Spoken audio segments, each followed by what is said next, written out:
श्री महाभारत भीष्म पर्व पुष्प 11। युद्ध आरंभ हो गया है। भीष्म जी प्रचंड शक्ति से पांडवों के साथ युद्ध कर रहे हैं।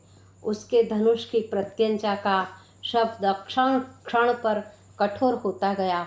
उस वज्र के समान कठोर शब्द से पांडव पक्ष के बड़े बड़े महारथियों के छक्के छूटने लगे।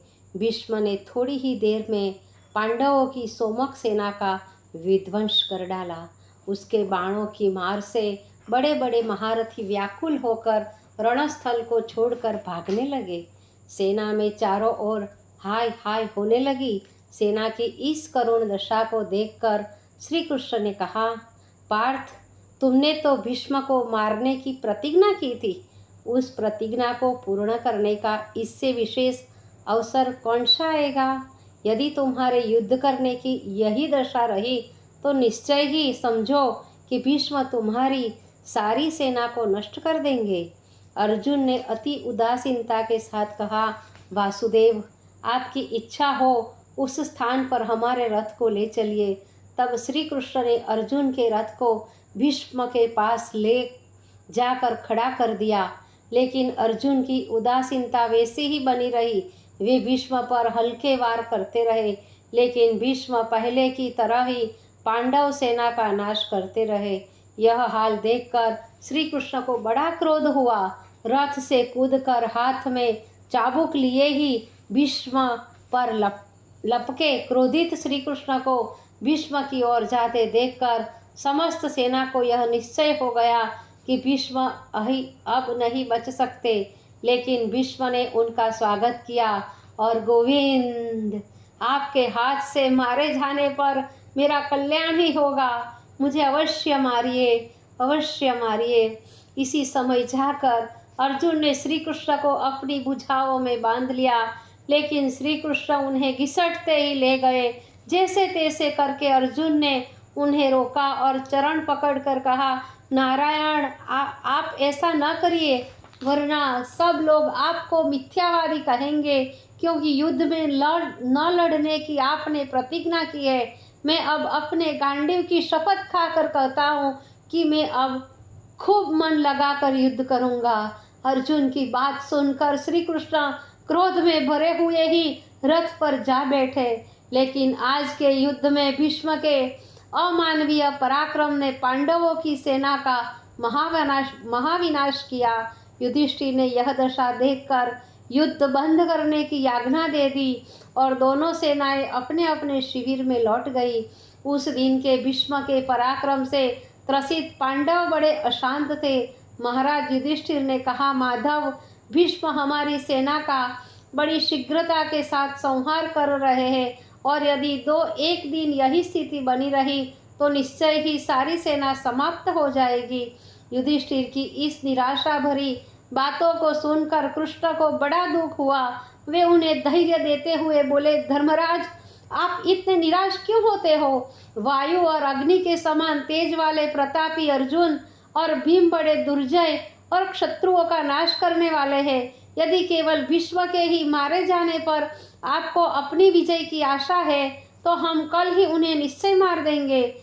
श्री कृष्ण की आश्वासन पूर्ण वार्ता ने युधिष्ठिर को धैर्य बंधाया। वे प्रसन्न होकर कहने लगे, मधुसूदन, जब आप जैसे सर्वगुण संपन्न हमारी सहायता के लिए हर समय तैयार है तो हमारी अभिलाषा अवश्य पूर्ण होगी। युद्ध से पहले पितामह हमें वचन दे चुके हैं कि मैं तुम्हारी ओर से युद्ध तो नहीं करूँगा, लेकिन तुम्हारे भले के लिए तुम्हें उपदेश दिया करूँगा। अतः हम सब लोग उन्हीं से उनके वध का उपाय पूछे। तब श्री कृष्ण ने कहा, महाराज, आपकी राय हमें पसंद है। आपके पूछने पर भीष्म जी अवश्य ही आपको अपनी मृत्यु का रहस्य समझा देंगे। इस बात के निश्चय हो जाने के उपरांत श्री कृष्ण सहित सब पांडवों ने अपने अस्त्र शस्त्र उतार कर रख दिए और भीष्म के शिविर की ओर गए।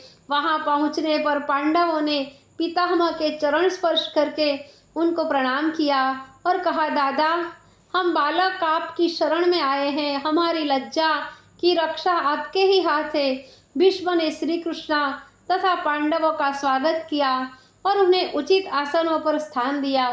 तत्पश्चात कहा, मैं आप लोगों का क्या काम करूं? तब राजा युधिष्ठिर ने दीनतापूर्वक कहा, हे पितामह, जिस विधि से हमारी सेना का संहार बंद हो जाए उसे बता दीजिए और आप अपने वध का उपाय भी बता दीजिए। हे पितामह, हम आपको कैसे जीत सकते हैं और किस प्रकार अपने राज्य को पा सकते हैं? वास्तव में भीष्म का स्नेह पांडवों पर अधिक था। दूसरे भी उनकी धर्मपरायणता और मर्यादा रक्षण से बड़े ही संतुष्ट थे। अतः बड़ी प्रसन्नता से कहने लगे, धर्मराज, इसमें कोई संदेह नहीं कि हमारी मृत्यु के पश्चात ही ऐसा होना संभव है। हम तुम्हें अपने ऊपर प्रहार करने की आज्ञा देते हैं।